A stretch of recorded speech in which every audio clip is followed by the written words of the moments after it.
नमस्कार, प्रभा साक्षी news network के खास कार्यक्रम फिट हैं तो हिट है में आप सभी का स्वागत है।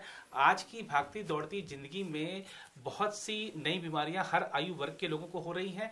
ऐसी ही एक बीमारी है घुटनों के दर्द से संबंधित, जिसके बारे में हमारे को जानकारी देने के लिए हमारे साथ हैं इस समय डॉक्टर सोहेल जी, जो कि हड्डी रोग विशेषज्ञ हैं। यहाँ पर ग्रीन पार्क स्थित अदीवा हॉस्पिटल में प्रैक्टिस करते हैं। डॉक्टर साहब, आपका बहुत बहुत स्वागत है। आज हड्डियों से लोग परेशान हैं, खासकर हड्डी रोग जनित बीमारियां बहुत ज़्यादा हो रही हैं। घुटनों के दर्द से लोग परेशान हैं। ऐसा मतलब ये सिर्फ जीवन शैली ही है या और कोई समस्या है? जी नमस्कार, आपका बहुत बहुत शुक्रिया। देखिए, जो घुटने का दर्द है वो मेनली जो पेशेंट होते हैं हमारे पास जो आते हैं जनरली वो ज़्यादा ओल्ड एज पेशेंट आते हैं। अब 45 अब 50 एज के आते हैं। अब मोस्टली 60 अब ज़्यादा आते हैं। तो इनका मेन जो समस्या होती है वो ऑस्टियोआर्थराइटिस की होती है, घुटने की, जो ऑस्टियोआर्थराइटिस नी बोलते हैं जिसको। तो वो समस्या हमेशा ओल्ड एज में होनी शुरू होती है। वो जैसे 45 and above, you can say 50 and above आप कह सकते हैं। वो समस्या इसलिए होती है कि जो हमारा कार्टिलेज है, मतलब जो हमारा जॉइंट है, वो मेनली जो जॉइंट स्पेस होता है वो कार्टिलेज का बना होता है। एक परख होती है जो स्लिपरी परख होता है, जो कुशन का काम करती है हमारी, जो आपस में दो हड्डियों को मिलने नहीं देती हैं। वो तो वो परख वो धीरे धीरे उम्र के हिसाब से वो घिसती हैं परख। तो जब वो परख एक साइड घिस जाती हैं तो पेन जनरली रबिंग होती है, आपस में हड्डियाँ टकराती हैं, तो उससे पेन काफ़ी शुरू हो जाता है पेशेंट को। पेन, स्वेलिंग, स्टिफनेस, ये सब चीज़ें सिम्टम्स शुरू हो जाते हैं पेशेंट को जी। और मतलब मेनली तो एज है, और जो ज़्यादा पेशेंट ओवरवेट होता है, वज़न ज़्यादा जिनका होता है, जैसे लाइफस्टाइल में वज़न ज़्यादा है तो उनका वेट हमेशा घुटनों पे ज़्यादा पड़ता है। तो उससे भी घुटना जल्दी घिसने के चांसेस रहते हैं हमेशा।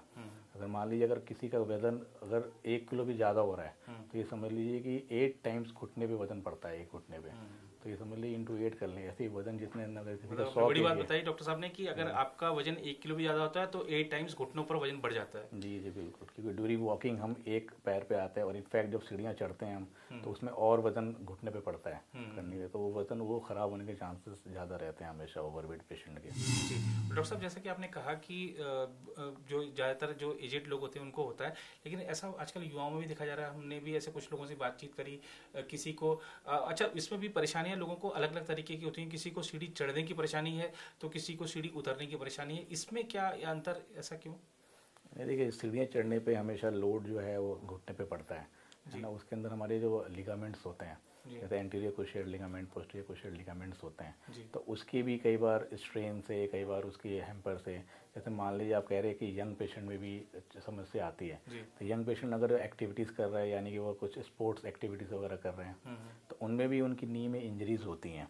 तो उसमें नी इंजरीज में वो मेनली उसमें मेनिस्कस होते हैं जो कुशन का काम करता है हमारा, plus anterior crucial ligament, posterior crucial ligament, वो टियर होने के चांसेस होते हैं। तो पेशेंट को सीढ़ियाँ चढ़ने और उतरने में दोनों में भी तकलीफ हो सकती है यंग पेशेंट में। या किसी पेशेंट को ट्रॉमा हो रहा है, बार बार गिर रहा है, तो बार बार उसको कार्टिलेज डैमेज हो रहे हैं या लिगामेंट डैमेज हो रहे हैं, तो उसके वजह से भी ये समस्या यंग में मिलती है। या यंग पेशेंट काफ़ी ओवरवेट है तो उससे भी वो काफ़ी मेनली उन्हीं से होती है। और डॉक्टर बस अभी कई बार ऐसा भी होता है कि लोग बहुत ज़्यादा एक्सरसाइज करते हैं, बहुत ज़्यादा जिम जाते हैं, लेकिन वो भी समस्या से पीड़ित होते हैं, जबकि वो तो उनको तो फिट रहना चाहिए। जी, कई बार ये पाया गया है, जैसे ट्रेडमिल है, ट्रेडमिल थोड़ा सा हार्ड सरफेस होता है। अगर कोई आधे घंटे ट्रेडमिल में डेली दौड़ रहा है, 10 साल तक दौड़ रहा है, तो उसके भी घुटने ख़राब होने के चांसेस बढ़ जाते हैं। तो इसलिए कहा जाता है कि हमेशा नेचुरल सोर्स यूज़ करें, यानी कि जो घास पे अगर आप नंगे पैर दौड़ेंगे, उस पर चलेंगे, जॉगिंग करेंगे, तो घुटने कम ख़राब होंगे एज़ कम्पेयर टू ट्रेडमिल पे। तो ट्रेडमिल हार्ड सरफेस है, तो उस पर भी वेट पड़ता है पूरा घुटने का। तो वो भी ज़्यादा ट्रेडमिल भी हम अवॉइड कराते हैं। आप साइकिलिंग कर सकते हैं, स्विमिंग कर सकते हैं, वो बहुत बेस्ट है उसके एक्सरसाइज के लिए, उसमें वेट ज़्यादा नहीं पड़ता घुटनों पे। और कई बार ऐसा भी देखा गया कि वो सूजन सी हो जाती है, घुटनों में हो जाती है, उसके बाद फिर पूरे पैर तक नीचे चली जाती है। तो उसका कोई तात्कालिक अगर कोई उपाय बता सकें, या मान लीजिए कि उसके भी मेन कारण इसी से संबंधित है? नहीं, स्वेलिंग जो आती है वो मेनली अब आर्थराइटिस में स्वेलिंग भी होती है।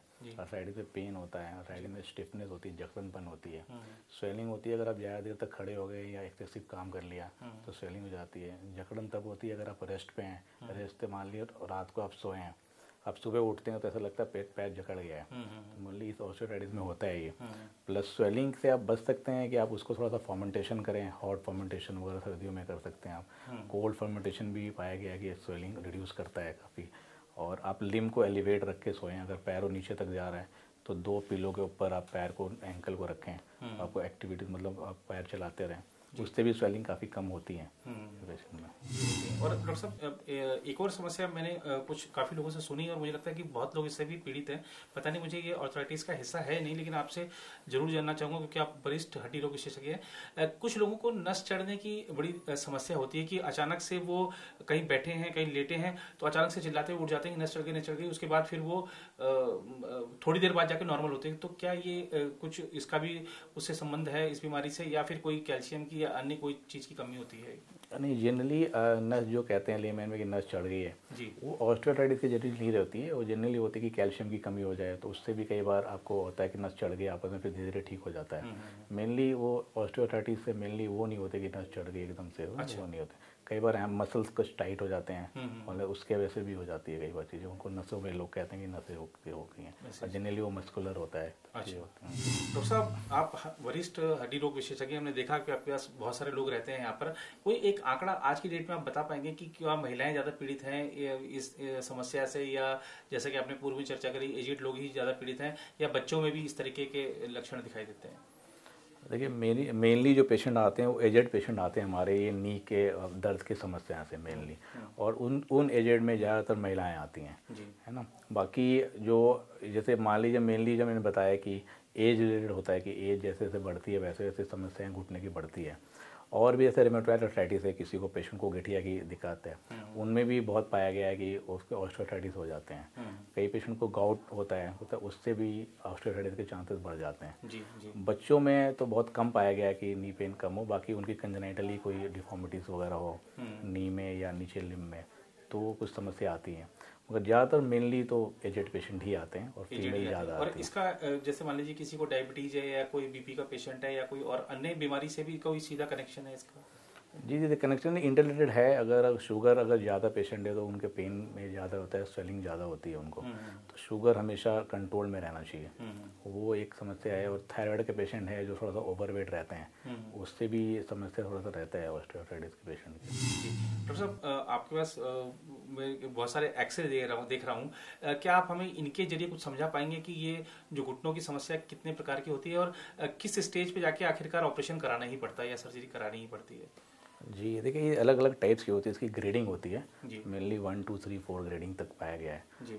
तो मेनली जो ग्रेड 4 होता है, जो सीवियर ऑस्टियोआर्थराइटिस, इसमें डिफॉर्मिटीज़ वगैरह आनी शुरू हो जाती है, पैर टेढ़ापन आना शुरू हो जाता है जी। उसमें हम मेनली ऑपरेशन के लिए जाते हैं जी। वरना उससे पहले हम मेडिकेशन कुछ देते हैं, कुछ लाइफस्टाइल मॉडिफिकेशन कराते हैं पेशेंट को। पेशेंट ओवरवेट है तो वेट कम कराते हैं, कुछ एक्सरसाइजेस चलती हैं उसमें, और कई बार हमें ग्रेड 2 या ग्रेड 3 में इंजेक्शन भी घुटने में लगाना पड़ता है। अच्छा। वो इंजेक्शन क्या करता है कि जो हमारा अंदर जो कार्टिलेज डैमेज है और जो अंदर जो लिक्विड होता है, साइनोवियल फ्लूइड बोलते हैं, उसको ग्रो करने में ज़्यादा हेल्प करता है, तो लुब्रिकेशन का काम करता है। तो लुब्रिकेट जब होता है तो पेशेंट को दर्द कम होता है जी।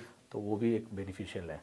मगर जब स्टेज 4 हो जाती है तो फिर नौबत आती है कि ऑपरेशन ही कराना चाहिए, जिसको हम knee replacement, total knee replacement बोलते हैं। जी जी जी। और अगर हम एक्सरे के माध्यम से समझना चाहें डॉक्टर साहब कि अगर वो... जी सर, ये स्टैंडिंग एक्सरे हम कराते हैं। जी। तो स्टैंडिंग एक्सरे में पेशेंट पूरा वेट जो है घुटने पे पूरा रहता है, तो हमें थोड़ा सा बेनिफिट होता है उसके अच्छे से समझने में। तो स्टैंडिंग एक्सरे में क्या है कि अगर आप ये देखेंगे तो ये मिडिल साइड है, ये लेटरल साइड, यानी कि हमारा घुटने के अंदर साइड है और ये घुटने के बाहर साइड है। मेनली हमारा जो ज्वाइंट लोड जो पड़ता है वो घुटने के अंदर के साइड ज़्यादा पड़ता है। तो अगर आप देखेंगे इन दोनों में तो कंपेयर करेंगे थोड़ा सा रिड्यूस होगा इससे ये पेशेंट। तो ये स्पेस जो है ब्लैक दिख रहा है, ये ब्लैक एक्सरे में इसलिए देखो, एक कार्टिलेज की जो परख मैंने बताई जिससे जो स्मूथ होती है वो कार्टिलेज की परख ऐसे स्पेस देती है। बाकी ये हड्डियाँ जो हैं इसमें लग रहा है आपको स्पेस है। अगर आप और आगे चलेंगे, जैसे ये वो समझ लीजिए ऑलमोस्ट नॉर्मल है ये, अगर और आप आगे की वो चलेंगे तो आप ये देखेंगे कि ये जो इन पेशेंट का एक्सरे है, यहाँ पे देखेंगे ये ज्वाइंट स्पेस रिड्यूस हो गया है, ये कम हो गया है, और यहाँ पे थोड़ी सी वाइटनेस भी आनी शुरू हो गई है, थोड़ा सा स्क्लोसिस भी शुरू हो गया यहाँ पे आना। ये जो स्पेस है ये बाहर के साइड है, ये अंदर के साइड है। आप बाहर की साइड देखेंगे फिर भी इसमें ज्वाइंट स्पेस आपको दिख रहा होगा, यानी कि कार्टिलेज भी बची हुई है यहाँ पे। मगर आप यहाँ देखेंगे तो कार्टिलेज ऑलमोस्ट ख़त्म है, दोनों आपस में टकरा रही हैं। तो इसलिए पेशेंट को पेन होता है जब आपस में हड्डियाँ टकराने लगती हैं। कार्टिलेज जब रहता है स्मूथ तो पेशेंट को पेन नहीं होता, मगर जब हड्डियाँ आपस में टकराती हैं सीढ़ियाँ चढ़ने पे उतरने पे, है ना, आलती पालती ज़्यादा मारने पे, तो पेशेंट को यहाँ पे पेन शुरू हो जाता है मिडिल जॉइंट स्पेस पे। अगर हम और आगे बढ़ेंगे तो अब और सीवियर वाली ग्रेडिंग में आएंगे। तो ये देखें आप, यहाँ पे आप अगर देखेंगे तो देखिए ये जो स्पेस है यहाँ पे देख रहे हैं आप, ये दोनों ही बिल्कुल आपस में टकरा गई हैं, पूरी स्पेस ख़त्म हो गई। इस स्टेज पे हम जाके हम पेशेंट को बोलते हैं कि आप टोटल नी रिप्लेसमेंट करवा लें, है ना। तो कम से कम, क्योंकि इस पर फिर कोई इंजेक्शन कोई एक्सरसाइज वगैरह ज़्यादा असर नहीं पड़ता। और देखेंगे पैर टेढ़ा भी होना शुरू हो गया है, ये पैर मुड़ गया है, उसको वेरस डिफॉर्मिटी बोलते हैं, डिफॉर्मिटी होती है वो। तो इस टाइप की चीज़ें होती हैं जो, और कुछ ऑस्टियोफाइट्स वगैरह बनते हैं, जैसे ये ऑस्टियोफाइट्स हैं, ये कुछ जब कार्टिलेज हट जाता है तो ऑस्टियोफाइट बनना भी शुरू हो जाता है। तो ये है स्पेस जिससे घुटना काफ़ी ख़राब है। ये ग्रेड 4 बोलेंगे हम, ये सीवियर है, ये सीवियर है, इसमें ऑपरेशन की ज़रूरत पड़ती है हमेशा, नी रिप्लेसमेंट की। और डॉक्टर साहब एक और जो बात मध्यम वर्गीय परिवारों में खासतौर पर देखी जाती है, तो वो दरअसल ये होती है कि सरकारी अस्पताल सीमित हैं। अब सरकारी अस्पताल में नंबर आता नहीं है, लोग अपना पेन किलर खा के बस किसी तरह से दर्द से तुरंत राहत पा लेना चाहते हैं, रोग बढ़ता रहता है। प्राइवेट अस्पतालों की तरफ आदमी जो मध्यम वर्गीय परिवार या निम्न मध्यम वर्गीय परिवार है वो जाता नहीं कि पता नहीं ज़्यादा खर्चा आ जाएगा। मैं आपसे समझना चाहता हूँ कि ये अगर मान लीजिए किसी को घुटनों से संबंधित परेशानी है तो प्राइवेट अस्पतालों में कितना खर्चा आ जाता होगा। तो हम इसलिए बताना चाह रहे हैं कि लोग सरकारी अस्पतालों में अपने नंबर का इंतजार नहीं करके राहत पाएं। जी, जैसे मान लीजिए फॉर ओपीडी बेसिस पे पहले पेशेंट आता है, यहाँ पे आता है फॉर एग्जांपल, तो यहाँ पे तो पेशेंट को मेनली हम ओपीडी की पर्ची कटती है, तो यहाँ पे 700 की ओपीडी पर्ची है जो एक पेशेंट के लिए है, प्लस हम एक्सरे लिखते हैं, उस 300 का एक्सरे होता है, जेपीओ लेटर भी होता है। अब कुछ मेडिकेशन 200-300 रुपये की होती है, मतलब ये समझ लीजिए 1000-1500 में पेशेंट एक बार वो ट्रीटमेंट अपना करा सकता है। फिर आगे फॉलोअप के लिए जो पेशेंट आना है वो आना है। बाकी मेन जो समस्या आती है वो मेन ऑपरेशन में आती है। पेशेंट को अगर ऑपरेशन कराना हो तो वो कहते हैं कि हम सरकारी में कराएंगे यहाँ पे। बाकी आजकल जो अगर नी की आप बात करें तो नी में आजकल सरकार ने बहुत अच्छी चीज़ बनाई हुई है कि नी में उन्होंने रेट फिक्स किया हुआ है। ये बहुत अच्छी चीज़ है कि मध्यम वर्ग के भी लोगों के लिए भी कि ये कम से कम चीज़ें उनके लिए उपलब्ध है। उनका ऐसा नहीं है कि अब बहुत ज़्यादा कॉस्ट लग रहा है, इतना कॉस्टली है नहीं अब, इतना ज़्यादा पहले जितना लगता था। अब एक सरकार ने अच्छा कदम उठाया हुआ है कि कम से कम नी इम्प्लांट पे उन्होंने कैपिंग की हुई है कि इससे ज़्यादा नहीं कर सकते। अगर जानना चाहें कि लगभग कितना खर्चा आ सकता हो अमूमन, मतलब औसतन कुछ, मतलब ये समझ लीजिए कि हम पेशेंट को अगर एडमिट करके पूरा एज ए टोटल, हम अगर एक घुटना कर रहे हैं तो हम 3 to 4 डेज रखते हैं, अगर 2 घुटना करते हैं 5 to 6 डेज रखते हैं। मतलब एक घुटना में आप ये समझ लें कि 1,20,000 से 1 लाख, मतलब 1.5 लाख के अंदर हो जाता है एक घुटना। अच्छा। हाँ, और अगर दोनों घुटना कराना है तो आप समझ लीजिए 2.5 से 3 लाख के अंदर हो जाता है। 2.5 से 3 लाख। और उसके बाद जो व्यक्ति है वो कितने दिनों के अंदर फिर चलने फिरने लगता है? मेनली हम सबसे पहले पेशेंट को वॉकर से कराते हैं। अब पेशेंट वॉकर से चलाते हैं, 15 डेज वॉक में चलता है पेशेंट। फिर सूचर रिमूव 14 डेज में हम करते हैं। फिर पेशेंट को एक स्टिक पे ले आते हैं 15 डेज। फिर हम पेशेंट को मतलब स्टिक भी हटा के 1 महीने में चलाने लगते हैं। ये समझ लीजिए 1 to 2 मंथ में पेशेंट फिर नॉर्मल एक्टिविटीज़ अपनी करनी शुरू कर सकता है। जी। और डॉक्टर साहब इसमें जैसे मान लीजिए किसी को घुटने की दर्द शुरुआत हुई है तो कुछ योगा वगैरह से या फिजियोथेरेपी वगैरह से भी कुछ राहत मिलती है या सिर्फ दवाइयों पर ही चलना? नहीं, बिल्कुल नहीं। सबसे इम्पॉर्टेंट ही एक्सरसाइज है। अगर पेशेंट एक्सरसाइज कर रहा है, यानी योगा कर रहा है या फिर जिम जा रहा है या फिर घर पे ही एक्सरसाइजेस कुछ फिजियोथेरेपी सीख ले तो घर पे भी एक्सरसाइज कर सकता है वो। उससे क्या होती है, मसल्स अंदर की काफ़ी स्ट्रांग हो जाती हैं, तो उस मसल स्ट्रांग से अंदर दर्द कम जाता है, मतलब घुटने के अंदर। तो मसल डेफिनेटली बहुत इंपॉर्टेंट रोल प्ले करता है एक्सरसाइज, बिफोर सर्जरी भी और आफ्टर सर्जरी भी। Exercise is most important in knee pain. तो इसलिए ज़्यादा दवाई पे नहीं डिपेंड रहना है, ज़्यादा मेनली डिपेंड आपको एक्सरसाइज पे रहना है, अपने वेट पे ध्यान देना है, बैलेंस डाइट खानी है आपको। ऐसा नहीं कि आप बैलेंस डाइट ना खाएं, उससे भी घुटने की समस्या होती है। मेनली एक्सरसाइज होता है। क्योंकि आपने बैलेंस डाइट की बात करी है तो कुछ लोगों में ये भी धारणा होती है कि अगर आप वेजिटेरियन हैं तो शायद आपकी हड्डियां कमज़ोर होंगी और नॉन वेजिटेरियन हैं तो आप ज़्यादा मजबूत होंगे। इस धारणा के बारे में कुछ कहना चाहेंगे? नहीं, ऐसा नहीं है कि वेजिटेरियन है तो हड्डियाँ कमज़ोर होंगी या नॉन वेजिटेरियन, ऐसा नहीं है। इनफैक्ट जो कैल्शियम हमारी मेन जो हड्डियाँ बिल्ट है वो तो दूध मिल्क प्रोडक्ट से ही आती है। तो वेजिटेरियन तो ज़्यादा मिल्क प्रोडक्ट ही लेते हैं, पनीर हो गया, दूध हो गया, दही हो गया, सब चीज़ें हैं। और प्लस आप ऐसा नहीं है कि आप सिर्फ नॉन वेज हैं तो आपकी हड्डियाँ मजबूत हैं, ऐसा बिल्कुल भी नहीं है, गलत धारणा है। ऐसा नहीं है। आप मतलब वेजिटेरियन भी अच्छे से अपनी डाइट लें, वेजिटेबल में, फ्रूट्स में, काफ़ी अच्छी मात्रा होती है सारी चीज़, तो ले सकते हैं उसमें। जी, और जैसे अगर मैं आपसे डाइट के बारे में थोड़ा सा और विस्तार से जानना चाहूँ कि मान लीजिए कि हम बच्चों को क्या चीज़ें शुरुआत से दें ताकि उनको आगे चलकर इन सब की दिक्कतों का सामना ना करना पड़े, या जो एजेड लोग हैं उनके डाइट में खास तौर पर क्या चीज़ें शामिल होनी चाहिए? देखिए, बच्चों से स्टार्टिंग से ही हमें मेनली दूध और मिल्क प्रोडक्ट पे ज़्यादा ध्यान देना है, फ्रूट्स पे ज़्यादा ध्यान देना है, वेजिटेबल्स पे ज़्यादा ध्यान है, क्योंकि कैल्शियम मेनली हमारी मिल्क प्रोडक्ट से ज़्यादा आती है, बाकी और भी चीज़ों से आती है, मगर मेनली हमारी मिल्क प्रोडक्ट से आती है। इसलिए बिफोर मतलब 30 से 35 साल तक जो आयु होती है, उससे पहले आप जितने भी आप मिल्क प्रोडक्ट वगैरह लेंगे वो सब जाके स्टोर्ड होती है कैल्शियम के फॉर्म में।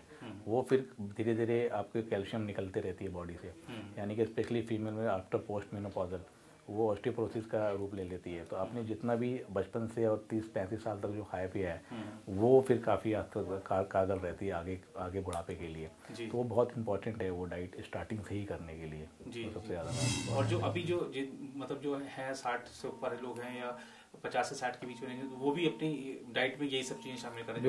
बिल्कुल करें। अगर कोई ज़्यादा ओबेसिटी है तो टोन मिल्क ले सकते हैं कि डर कि नहीं मोटापा हो जाए, तो वो लोग भी बिल्कुल बैलेंस, हमेशा ही बैलेंस डाइट लेनी है उनको, बस तो शुगर ना हो, ये सब चीज़ें ना हो, तो उनको सब चीज़ों का ख्याल, डाइट बहुत इंपॉर्टेंट रोल प्ले करता है जी इसमें, ये घुटना मजबूत करने के लिए। जी। और डॉक्टर साहब, अगर हम पूछें कि डॉक्टर साहब 5 टिप्स दे दीजिए ताकि घुटनों की से संबंधित बीमारी ना हो या लोग उससे बच के रह सके, तो आप क्या देना चाहेंगे? देखिए, सबसे पहले तो देखिए जो ये एज रिलेटेड होती है घुटने की दर्द, जो ऑस्टियोआर्थराइटिस बोलते हैं, तो एज तो मैं ये बोल नहीं सकता कि एज से मैं बता सकता, एज तो धीरे धीरे बढ़ेगी। सबसे पहले ये कि आप ओबेस हैं तो आप बिल्कुल उसको वेट को कम करें। सबसे मोस्ट इम्पॉर्टेंट है, वेट जितना कम होगा उतना घुटने पे लोड कम पड़ेगा। सबसे इम्पॉर्टेंट है लोड, मतलब आपको ओबेसिटी नहीं ना, फिट रहना है, मतलब आपको वेट अंडर कंट्रोल होना चाहिए। दूसरी बात है कि आपको रेगुलर एक्सरसाइज करें, रेगुलर, स्पेशली घुटने की जो कॉर्टिसेप एक्सरसाइज है, हैमस्ट्रिंग एक्सरसाइज, सब चीज़ें होती हैं वो आप रेगुलर करें, है ना। तीसरी चीज़ होती है कि आप मान लें बैलेंस डाइट लें। बैलेंस डाइट में आप कैल्शियम की मात्रा, विटामिन डी की मात्रा, विटामिन सी हुआ, प्रोटीन हुआ, ये सब चीज़ें आप बिल्कुल ही बैलेंस रखें, है ना। चौथी हुई कि हमारे इंडियन में ये है कि हम थोड़ा इंडियन टॉयलेट यूज़ करते हैं, तो हम थोड़ा वेस्टर्न टॉयलेट यूज़ करेंगे तो घुटने पे लोड कम पड़ेगा। तो एक वो भी है कि आप घुटने पे लोड कम करने के लिए आप कम से कम कि आप वेस्टर्न टॉयलेट का यूज़ करें। फिफ्थ ये है कि हम जैसे हम लोग जैसे खाना वाना खाते हैं, कई बार हम आलती पालती मार के या क्रॉस सिटिंग लेग खाते हैं, वो हम टेबल कुर्सी पे करें तो इस पर घुटने पे भी लोड कम पड़ेगा। तो एक वो भी चीज़ें हम ये सब चीज़ें कर सकते हैं, करते कम से कम घुटना कम से कम ठीक रहे आपका। जी। और हम अपने दर्शकों को बताना चाहेंगे कि डॉक्टर सोहेल अब्बास जहाँ राजधानी दिल्ली में प्रैक्टिस कर रहे हैं, वहीं अपनी ये मूल जड़ों से भी जुड़े हुए हैं। डॉक्टर साहब बिहार के सिवान में अस्पताल बना रहे हैं बड़ा, जिससे कि लोगों को सस्ते दरों पर इलाज मुहैया हो सके। डॉक्टर साहब वहाँ पे कैंप भी लगाते हैं, निःशुल्क लगाते हैं, लोगों को राहत प्रदान करते हैं। डॉक्टर साहब, इसके बारे में आपसे कुछ जरूर जानना चाहेंगे ताकि जो उस इलाके के लोग अगर इस वीडियो को देख रहे हैं तो उनको और राहत मिल सके या उनकी समस्याओं का समाधान हो सके। जी, आपने जैसे बताया, ये मेरा प्रोजेक्ट अभी 3 साल से चल रहा है, वहाँ पे बिल्डिंग बन रही है। मेनली हमारे बड़े भाई हैं, दुबई में रहते हैं, उनका ज़्यादा सपना है, मेरे बापू जी का ज़्यादा सपना है कि वहाँ हॉस्पिटल बने। काम चल रहा है वहाँ पे।